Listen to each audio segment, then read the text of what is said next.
What up, y'all? So today I'm gonna be switching up a little bit. I'm gonna be doing a little unboxing and review of the DJI Mic 3. I was at Best Buy the other day. I saw these puppies were back down to $250. For those of you who know, the prices on Digi products really kind of skyrocketed over the last year with, you know, all the stuff with Anyways, finally got my hands on one of these. Now, much like many of you guys who are watching this video today, I was kind of swinging back and forth myself. I thought about getting a DJI Mic Mini or getting the Mic 3. And the Mic 2, I did debate, but at that point, I'm like, man, if I could just wait a little bit longer and I could pull trig on the newest version, I think I'd be much happier with the 3 than with anything else that I would only have momentarily and then just probably ditch after a few months. Let's get into this. All right, first things first. We got this little plastic wrapped, full-blown baggie. I have heard before that the earlier versions don't come with a travel case, and that was something that really stands out about this one. Here we got our little manual, and inside of that plastic wrap, damn, this plastic wrap is stubborn. It comes with this sticker right here. Just the one sticker, this little SD card mock-up, which is pretty sick. And then yeah, let's get into this puppy right here. This is gonna be the travel case that previously, I believe, DJI Mics didn't come with. They just came with like the actual hard body case. And now you have a soft case attached to your backpack, whatever, travel case. And it's a bold assumption, but one would assume that this to be waterproof some way, shape or form or capacity. Let's read the tag that comes on it. Who knows? But it is 100% polyester, for whatever that's worth. Anywho, open up the travel case. All right, so once we get in the package, what we're gonna have here first is our cords. Now the cords we're gonna have included here are our USB-C charge cable, and then this aux cord is going to run from the transmitter to the body of your camera. In our next little baggie, we just got some fluff. And when I say fluff, I mean literal fuzz balls. We got these little covers here, little fluffy little things. 2 of these, little soft fluffers. 2 of these really real fluffers. Here's the black fluffers, and then that kind of like black gray frosted tips fluffer. On to the main event. So the way they set this up, they actually put the magnets on the outside here. You can see them, they're kind of attached to the bag, hanging on there. These are gonna be the Digi little magnet attachments for the transmitters. So that way you can just magnet them onto your shirt, etc. These are pretty sick, I think. Hopefully I don't go and lose these off the rip. Oh wow, those are strong. Damn, I can't even pull these apart. Yeah, the magnets on these they're strong. Look, ready?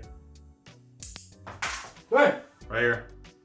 Yeah, so you get the point. Now getting into the main bag. All right, it says press here, unlock to enter. Pop that little tab.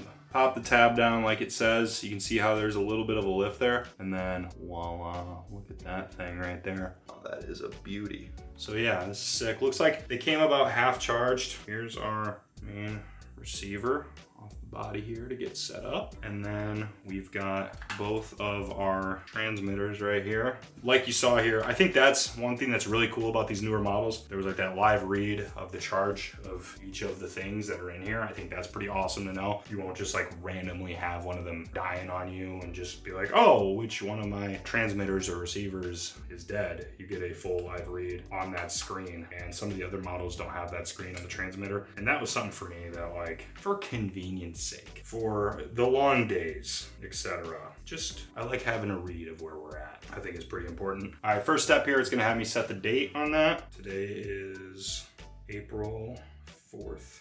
As you could assume, touchscreen and or dial control for when you're doing those things. And the current time at the time of recording this is gonna be 7:09. So I'm gonna take that here, as you can see, turn that, and then take this right here. Spin this all the way to 09. Actually, let's set it to 10. I just hit 710. Environment, it says, are we indoors or outdoors? Pretty much always gonna be indoors. You can see the live read on both of these transmitters is kind of coming through here. Okay, we can see that right one is the one that I'm holding up right to my face. And you can see that those levels are clearly much different because that one's right in my mouth. Let's go ahead and throw one of these fluffer balls on top. These are pretty easy, just snap and add here. And then watching those levels again, checking that out. One thing I do want to note here is that, you know, these just kind of pop in. You can see those really nimble little hook things.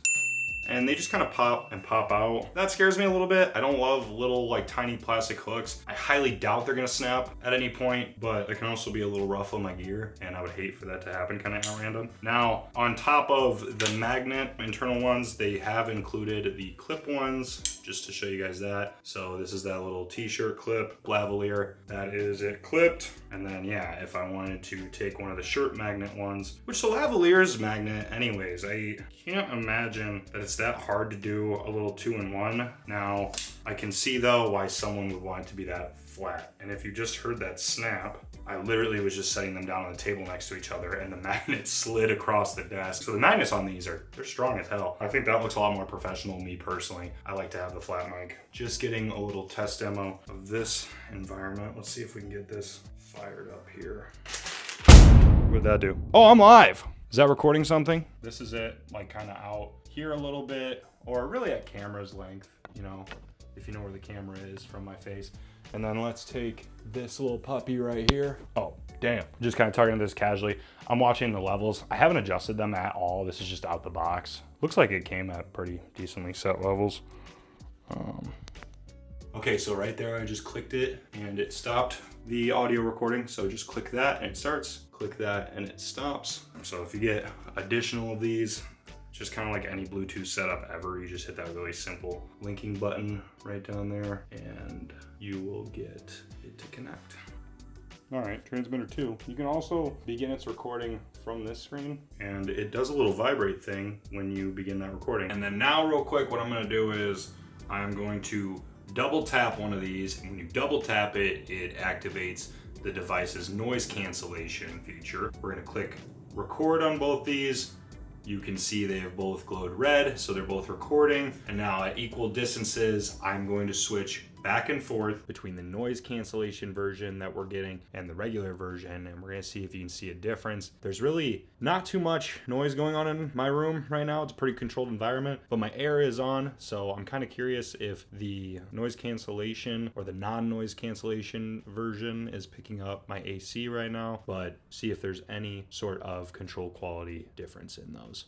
So I think this is super awesome. Back real quick to one of the biggest reasons I wanted to get the Mic 3 specifically is just gonna be this interface right here. I will get a much better close-up of that, but seeing a live, not just audio, battery, whatever, which one's recording, I mean, literally you have a feed of both of these going on right now. And in the event that I hit record on this one, you can now see that it rings up, highlighting that red ring around that one, so that you can tell, hey, device 2 is recording, device 1 isn't. And I think being able to watch that live on something you have attached to the top of your camera is just like, it's features that are actually, to me, in my opinion, worth the price. So not often do I like to buck up in terms of which version I buy. Plenty of times I get by on the last version of something. My gimbal is an RS3 because I didn't see the point in forking up an extra grand for a 4. Same with my monitors or anything else. But in this case, I just thought it was worth it. So hopefully that answered any questions you're having about the DJI Mic 3, at least in terms of quality. I hope you enjoyed the video. Make sure to like and subscribe. Thank you guys. See you next time.